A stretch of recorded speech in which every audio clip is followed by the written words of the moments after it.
Hope things are going well for you. Um, I wanted to talk about something that's been on my heart lately, something that I think is important. And I've been trying to think about the best way to frame it. Sorry if the air conditioner is loud. We're in like the middle of a heat wave here in California. Um, so what I wanted to talk about was the timing of kind of the way God releases prophecies to us. So I want to think about a couple of characters in the Bible and see if we can find some patterns here. So I was thinking about Abraham first of all. I think when God gave him the prophecy that he would have uh, children that would rival the number of stars, and that he would birth God's nation. I wonder if he felt like that was going to start right away, you know? I was thinking about Joseph too, he started having dreams when he was young about uh, the stars bowing down and wheat bowing down to him, that he would be given a position of authority. In both of these instances, and I think probably you could go through most prophecies and you could find the same pattern, but let's just pick out these two. In both of these instances, God gives them the end at the beginning. He shows them kind of the final thing, kind of a thing that's pretty far down the road in their lives. And he shows them that right away. But both of these people, and I think probably most people who God has spoken to about the future and given prophecies to, both of them had a whole lot of things that happened between the time that prophecy was given to them and the time of its fulfillment. Now, I was thinking about why God does it this way. One reason I think is probably uh, to allow time for a vision to be born, and then for us to mix in our desires into that vision, and then time for that vision to die, and time for it to be resurrected again in its pure form without all of our wishes mixed in. Part of it is probably for the whole life cycle of the vision to take place. And I think another part of it is also so that we understand the trajectory that we're going, so that we have hope of the finish line, and so that we can navigate our direction to some extent. And I feel like God has done this with our generation in showing us the rapture. When God first showed me the rapture in 2015, I felt such urgency. I felt like it was going to happen tomorrow, every day, for years. And and now I realized that God was showing me the end at the beginning. He was showing me the fulfillment of where everything would lead, and he was showing me the finish line. In the last couple of years, God has begun opening up to me another season that will occur before the rapture, a period of time in which his people will be placed in positions of power and authority and given great wealth, um, in order to work a harvest on this earth.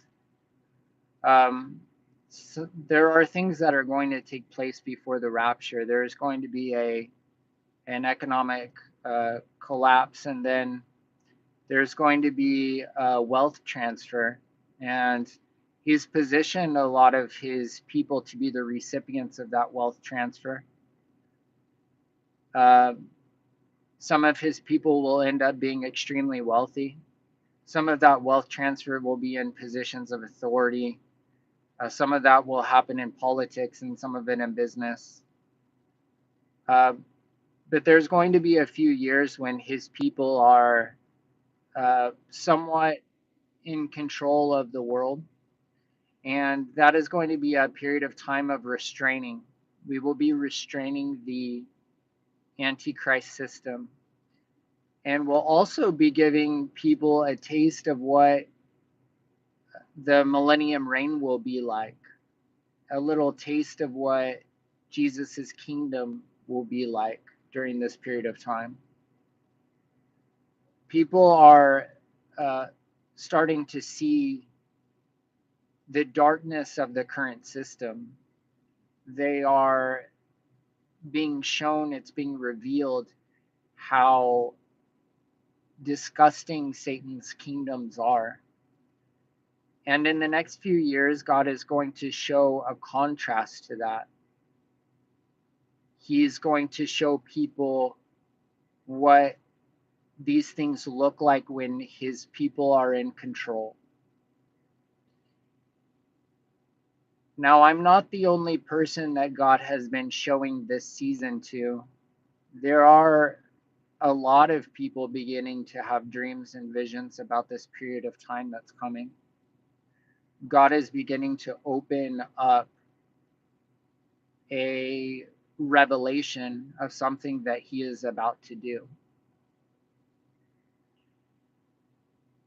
I know that when I say this, some of you have an automatic reaction of, no, this can't be possible. What you're speaking is from the devil. I know that the rapture is next month or in 3 weeks or whatever. But the reason I'm sharing this is not to take away your hope, because the rapture will surely come in its season and at its time. And I understand how difficult it is to let a vision die so that God can resurrect it again at its appropriate time. But I am sharing this because I want you to have hope in also the thing that God is going to do right now. And I don't want you to miss out on it. Some of you might remember I've taken a lot of crypto videos down over time as I've kind of put them out. I just feel like I shouldn't leave them up for too long. But I don't know if some of you remember, I told you many people are dreaming of Luna Classic, the cryptocurrency, taking off. Congratulations to any of you that walked in faith and bought that. It is in just the last probably month. It's up 10 times from when from what the price was when I first told you about people having those dreams. And it's going to keep going. The wealth transfer is already beginning. Right now it's Luna Classic. That's going to run at least to 10 cents, and then it's going to run higher. Those who put in $1,000, you now have 10,000. Those who had put in 10,000 now have 100,000. Those who had put in 100,000 now have 1,000,000, and it's going to keep going. And then there'll be a big wealth transfer through Shiba Inu, and then through XLM, and then through XRP. There'll be a wealth transfer through a currency reset. Those who have bought foreign currencies. When the playing field is leveled between all the currencies, there'll be a wealth transfer there. There's a lot of them. I mean, you have to ask the Lord for revelation and what he wants you involved in, but he is giving wealth, position, and authority to his people in this season for this harvest.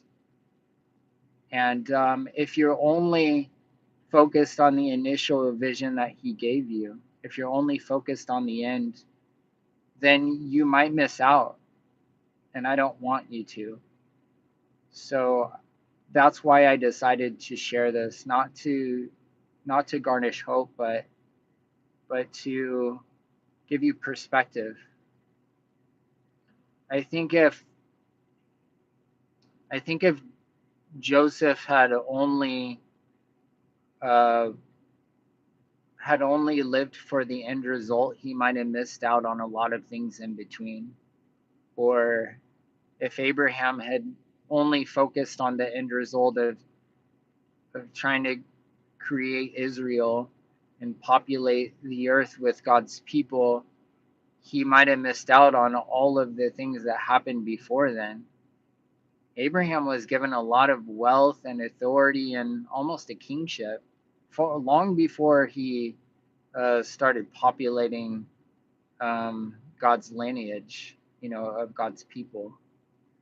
So I just don't want you to miss out on what's about to happen this season. It's exciting if you let yourself um, be open to it. It's exciting what God's doing. All of you who truly walk in the Spirit will receive of this wealth transfer in one way or another. And in some way, you're going to be given more authority, more wealth, greater position in some way. So be excited, and I encourage you, begin asking the Lord about this. Begin asking for revelation. Begin asking for where He would have you invest.